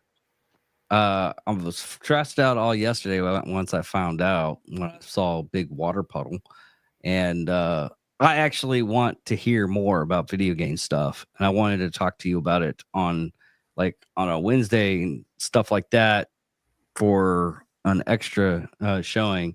But I am seriously tired because I was stressed out all weekend. So I will get if you can hold off until next time, I'd be happy for it and go against you in video game lore. no. Oh, are you talking about the list? Oh, I hate that list. Are you talking? Wait, are you? I was up at work and I was like blasting off video game titles, and people were like, "What's happening? You don't understand. You don't watch the show that I'm part of." And there's there's a list of games that I was like, "What about this one?" I have other people with me. I on will. this. I will say after thinking about it, there are some games on there where I'm like, And it was how did- Chrono how- Cross. how- And how it did was we not write that down? And what about Chrono Cross? Chrono Cross is that one that in Oh, Japan. okay. No, we didn't have Chrono Cross on there, but we had Chrono Trigger. Yeah. You got to do okay. We got to do like the whole. Look, look when like we the whole sit series. down This is a series. We got to do I know this. when we sit down and talk about the list, there's gonna. Also, you have to think because we were writing all this stuff down, and it got to the point where it was like, when you're trying to think of something, and it's just like after the fact, you're like, we're gonna have the why? board. We're gonna have like the board with like lines in it with string and everything. That's what we're gonna do. Okay, I wasn't Only gonna talk things about the allowed. list. I wasn't gonna talk about the list today. I was just gonna talk about news. I'm still upset about that list. So Let it go, man. you let it go. Hey, look. Okay, look, dude, look. And We had to put up with 4 years of bullshit. Look, hold on. What part, what are you the most upset about? Like what game specifically? I got to get ready for work tomorrow. That's the thing, as I know I have to do that, so I'm gonna go ahead about it all. Oh no, I have a list now, and the games that you didn't even touch is ridiculous. No, okay, you have to think. We made top 10 I have to go to work, and we're cutting this right now because I got to take and clean this before I go to bed. So if you and your dad Wednesday or Thursday can get on and we can talk about this and discuss it. Like I will get with Jake and I will find out what his schedule looks like for Wednesday evening. Yeah, it depends on what time Wednesday, because I go to esports after school on Wednesdays. Don't laugh, Trey. I take certain things very, very seriously. Video games is one of them. Diablo wasn't even on there. What is wrong with you? Okay, no, hold on. As I said, we only named off the top 10. We had a list of 170 different games. And we just went down we just crossed them off. I mean, to be fair, David, when they said that Halo Combat Evolved was a lesser game to Halo Reach. Okay, but no, listen. We're not debating that.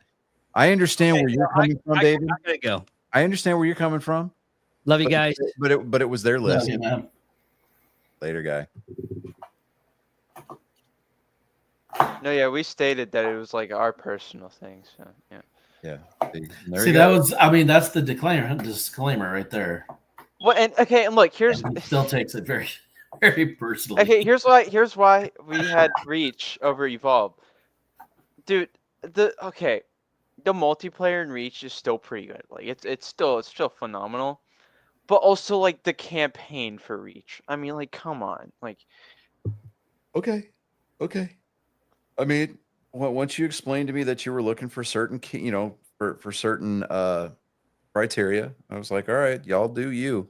I wasn't about to get in the middle of all of that because yeah, but okay. Exactly. Gaming news. Have y'all seen that? If I had $200, that Doom Dark Ages Collector's Edition. I haven't seen the collector's edition. Dude, if I had $200, Yeah, It but comes. because it's owned by Microsoft, it's going to be day one. I mean, base edition. It's going to be day one on Game Pass. So, That doesn't matter, oh, dude. The statue that comes with this freaking. Hold on.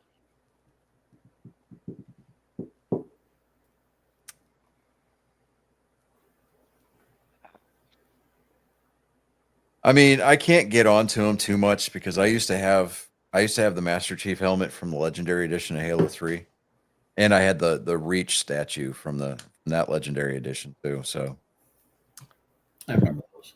I wish I hadn't gotten rid of them, but you know, adulting and needing room kind of took priority. You know, plus the whole I like pussy thing. So there's also that. yeah.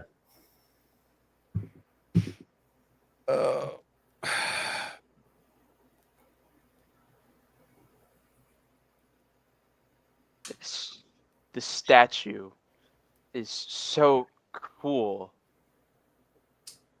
Look at it.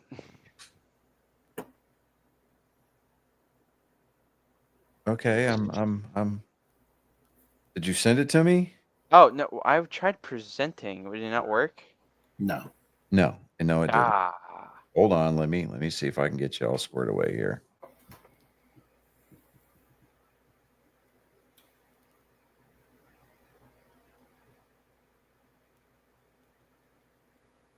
All right, hold on.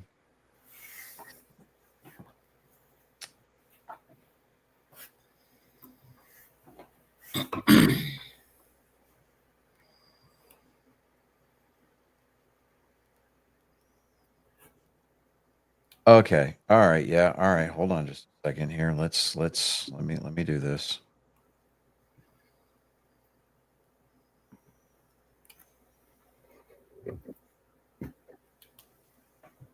That.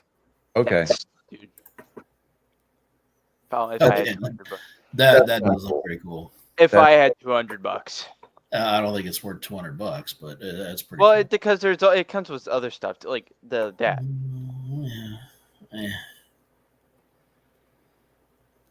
Yeah. I'm sure my son would be going nuts for it, but Let's see here. 12-inch Doomslayer statue, shield saw, detachable super shotgun, flail, faux fur cape, replica red key card, placed inside the steel bookcase. 2 days early access. Campaign DLC. Yeah, it just. Okay, look, I know, like to y'all, it's like, but like to me, it's like, if I had 200 bucks, like, instantly, like the second it was available for purchase. Do you guys remember what it was like to be young and not have to spend your money on dumb shit like bills? sadly, I do. Or to get that text from your kid every other Thursday, hey, Daddy, can you get me this on PSN or the Xbox, whatever it is, Xbox One account? No, Yeah. no. I'm 47. So when I was a kid, there was no texting. I had to go out and mow grass to buy my own Super Nintendo. So Oh, no, I'm getting those texts now from mine. They're 18 and 15. like, I'm sorry, do you have a job? I don't. That's what I taught. That's what I used to tell my kids. I don't ask. I feel like sometimes I feel like the Rich Lebowski from Big Lebowski, like the bum's lost, sir. Get a job. I don't. I actually don't ask for. That's the number one thing that they ask me for something. The first Oh, thing I'm not I say saying is, that you "Do have. have any money?" Every time Colin, he's like, hey, can I get some, like, back when he was like playing Call of Duty online hardcore, is like, hey, can I get some COD bucks? I'm like, whatever. Yeah, cool. He would always apologize. Hey, thanks, sorry. Like, quit apologizing, right? It's like I'm trying to be the cool dad, right? But also wouldn't go overboard with it too, though. Bitch, I want you to kill people. Don't affect my KD. Exactly. Well, okay, for instance, this PS5 I have sitting in my room. I bought that. Yeah, With my own money. exactly. So See, the PS5 is why I'm kind of silent on video games right now. Chris knows this. I have a PS4 sitting here. I have waited my entire life for them to come back out with NCAA football. When they do, it's on the PS5. I bought it. I dude. downloaded it to my PS4. I try to play it. Hey, you got to have a PS5 for this, bro. Mm-hmm. So I hope Sony has every mild inconvenience known to mankind inflicted upon them. Guess what? So Bloodborne. Bloodborne, the greatest Souls game to have ever existed,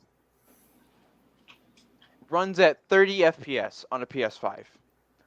They will not do anything with this IP. They're just sitting on it. They just refuse to do anything with it. And when people were making mods so the game will run at 60 FPS, they don't go, well, we're going to shut that down because, you can't do that. You can't do that. And it's like, then do something with probably one of your greatest IPs you have ever owned. nope. It pisses me off so much. It just sits there in They the won't. dark, just kind of staring at the ceiling. I'm sorry. I'm not going to wear that out anymore. I'm sorry. Okay, so No, you're doing great with it. I forgot about it. Yeah, exactly. Yeah, that's when you plug it in. I bought a USB stick. It's you plug it in and you can set the timer on it to either every 60 minutes or just kind of random, and it's the Screaming Goat, right?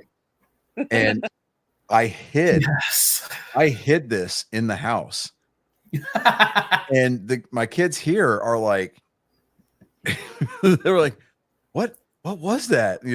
And our oldest was getting pissed off because he's like, I know I'm hearing something and I can't find it. It was to the point where he was about to start throwing things, and his mom was like, look up underneath the cabinet, because we got the LED lighting underneath the cabinets, and one of the outlets that run along, and one of them's got the USB plugs on them, right? So that's where I plugged this thing in. It was right up underneath the cabinet. He's like, are you serious? He was getting mad about it. With like cricket sounds and shit like that. So, for people who, a young, including my younger brother Sammy, who care about Hollow Knight, and I'm not saying I don't care about it. Just it's not my first priority among things. So we got news on Silksong. I hear an echo. I can hear myself. Hello? I don't hear an echo. I hear an echo. Echo. That was great.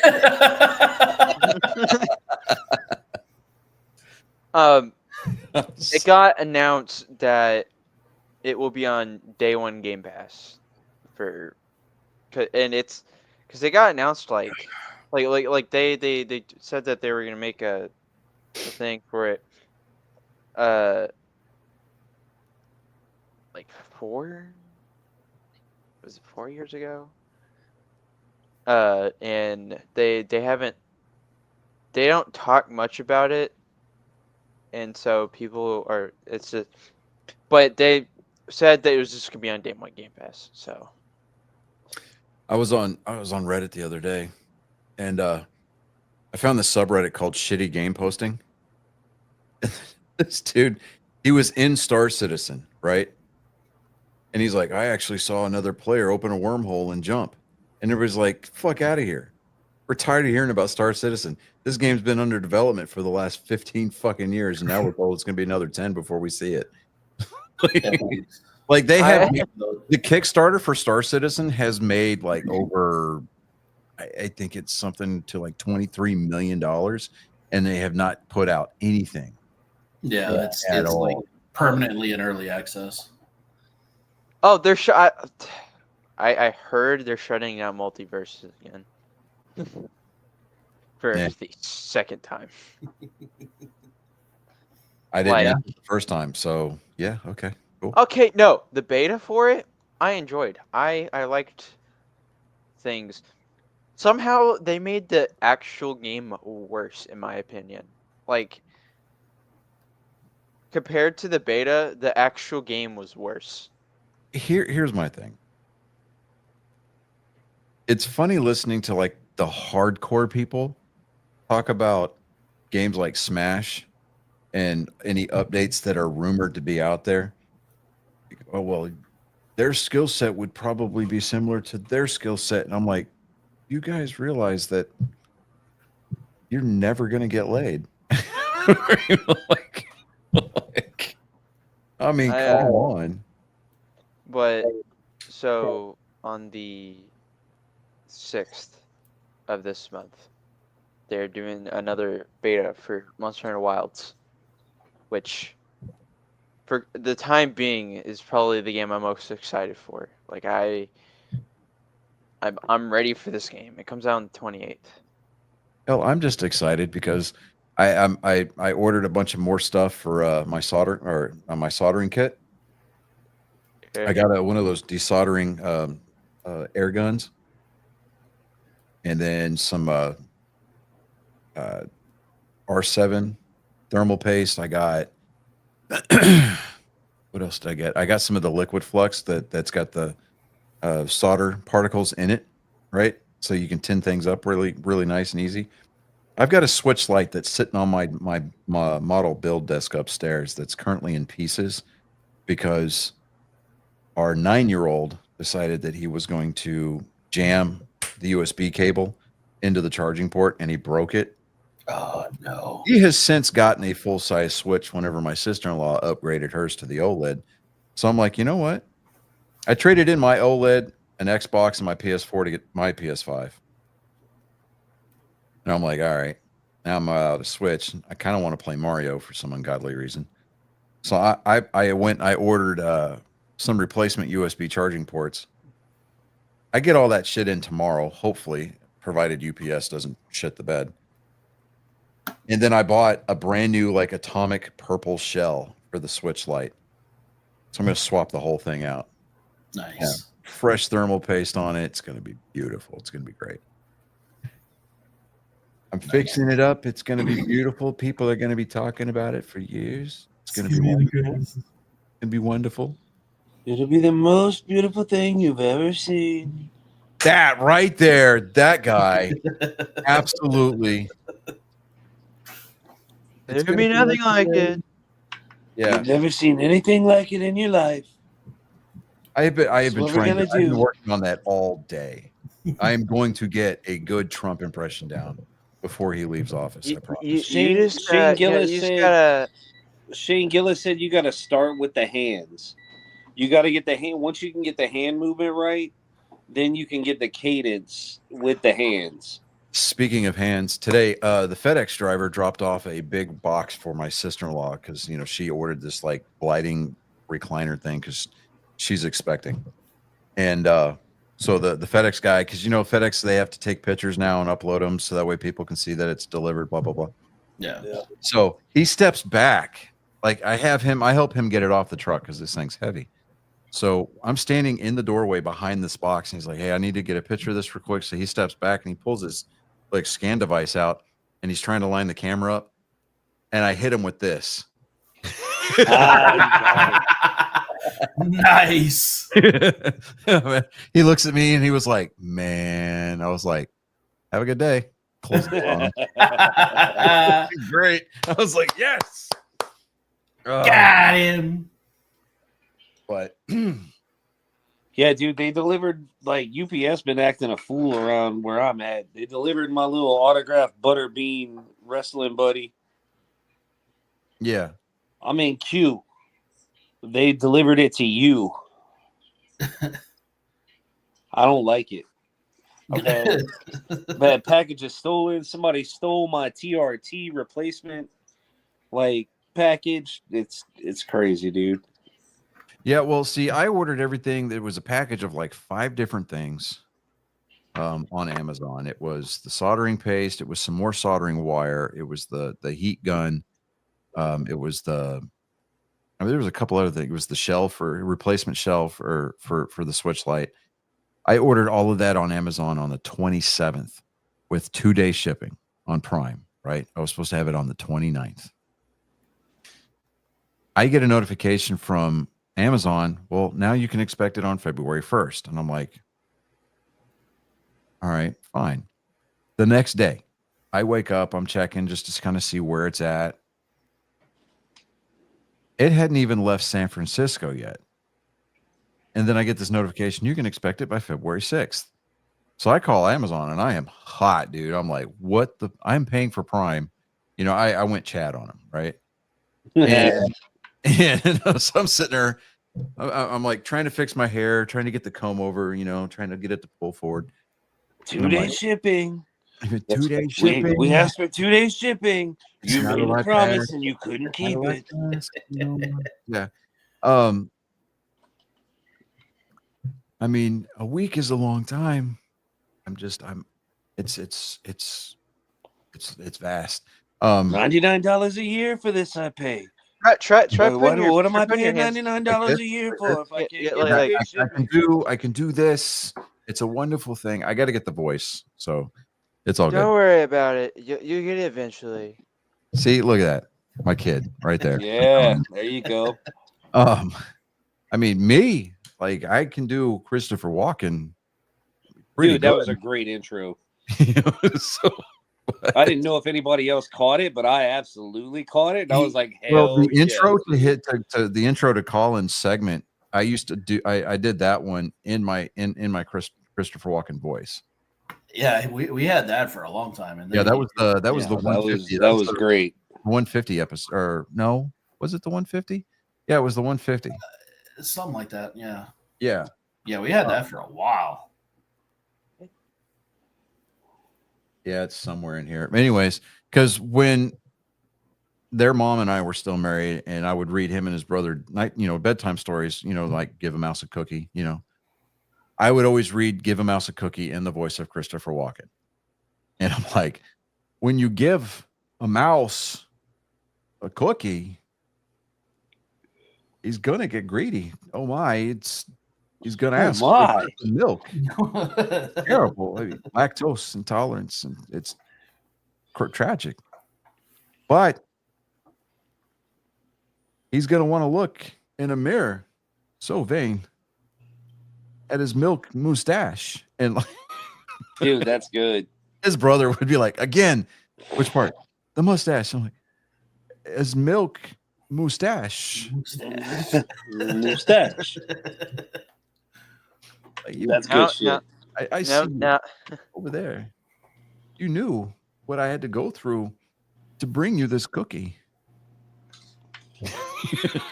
Now I'm imagining the Trump voice with. If you give, we got to come up with a. If you give this tiny mouse a cookie, the tiny loan I had to take out for $1 million to make this cookie, but it was the best cookie. The best cookie. This cookie cookie outshined any cookie you've ever seen.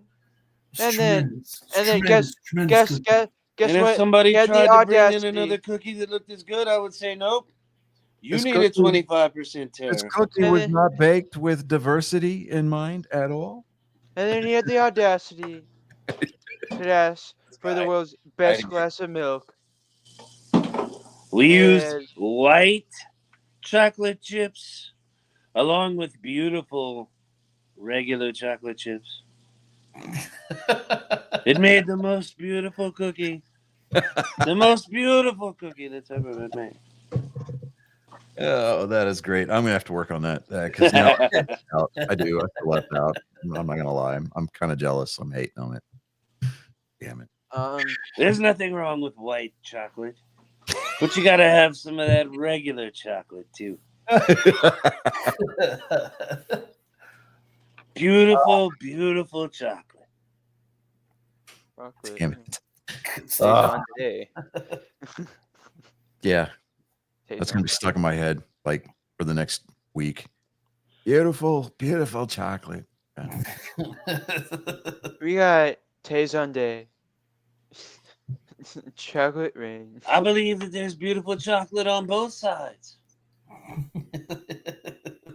White chocolate and dark chocolate. We could come together and make a beautiful cookie for America. Don't you think Melania would love it? Don't you think Melania would love a beautiful cookie for America? Of the United States, that there will only be 2 types of chocolate.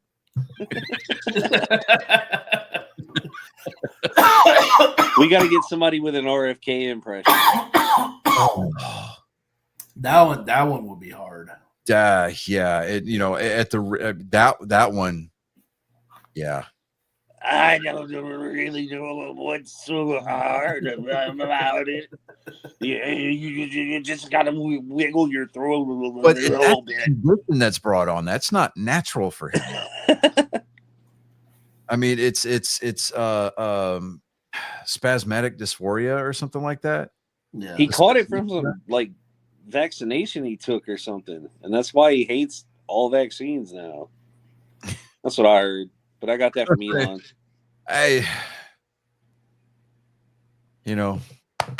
Coming up on 2 hours. Right there, My heart goes out to you. My heart goes out to you guys. Lord. It was funny. I saw this they were on a plane, passenger on a plane. They on an airliner, they were flying into Texas, flying into Houston. And when they're flying into Hobby Airport down here, they sweep out over the Gulf. Yeah. And they were filming out of the window, and the pilot came on over the intercom and says, "Ladies and gentlemen, if you'll direct your attention out the window to the right, we are passing over the Gulf of America." And everybody on the plane started chanting USA, USA. Nice. Yeah. Like, yeah, buddy. I hate to inform you, but we are coming up on 2 hours. It's tragic. It's a long time. Yeah, no, I get it. We've got 3 minutes to make this the best 3 minutes, some would say.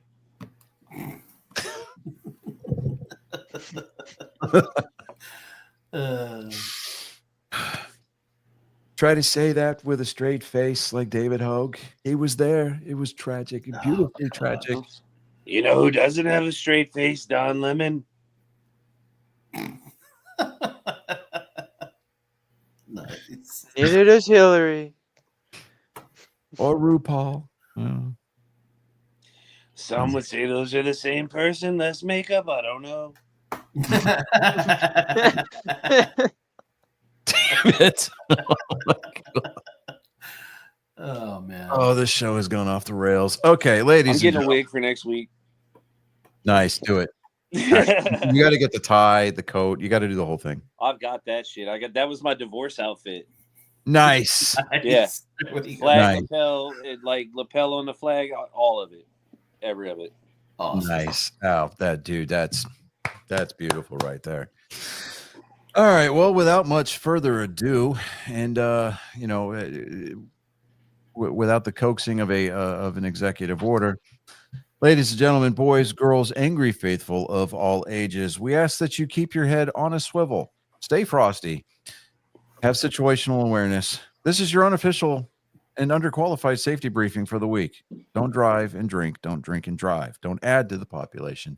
Don't subtract from the population. If you find yourself in a position when you get tossed in jail, guess what? You're going to have to sit it out because we don't have money for bail. You got yourself into that mess. I don't know. Maybe you can talk to Joe. Joe can sign a pardon for you, I think, preemptively. I don't know. You do you. Just remember that unlike the bearded lesbian pirate or the lesbian pirate bearded clam, Charlie Sheen does in fact have AIDS. This has been episode 198. Scissor me timbers, everybody. R.